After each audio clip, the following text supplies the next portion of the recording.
Approximately 10,000 Afghan refugees who arrived in the United States are being temporarily housed at Fort McCoy, a Wisconsin military base. Authorities are trying to find them more permanent homes, and about 900 people will be resettled in Wisconsin in 6 different locations, including Milwaukee and Madison.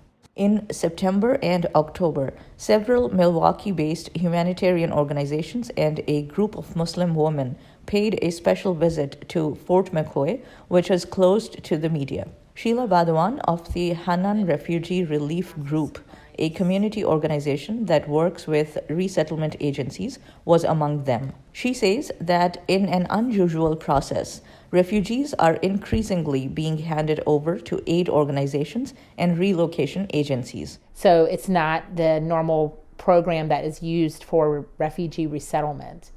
And so that's been, a strain, I think, on not just, community organizations that work with, but also really the resettlement agencies, across the board. These organizations must first locate a good home for the refugees. But these refugees, who have a different status from others who have been given asylum, do not have as many resources available to them, and that's impeding the resettlement process in Milwaukee and Madison. The vast majority of them have the title of parolee, which means that after they've been here about a year, they have to actually ask for asylum. And the asylum process is really a horrendous process. It's a very difficult process. Jewish Social Services, a non-governmental organization based in Madison, is prepared to welcome 75 Afghan refugees, but resettling newly arrived refugees can be challenging. They don't have any of those things that landlords typically do require and ask about on application.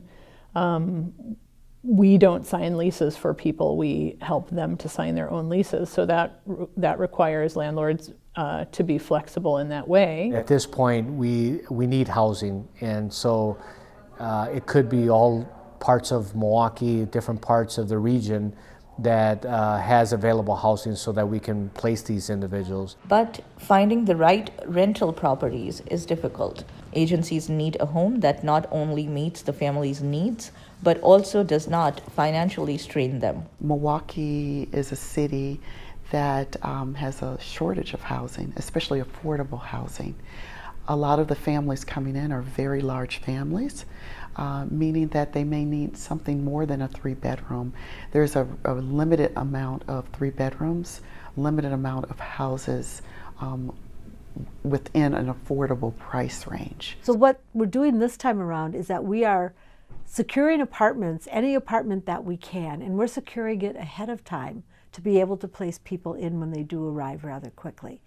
That presents a financial challenge for our agencies. In Wisconsin, some private rental services like Airbnb are trying to help. They are working to connect resettlement agencies with people who can provide some of these families with inexpensive lodging. Nukhbat Malik, VOA News, Milwaukee, Wisconsin.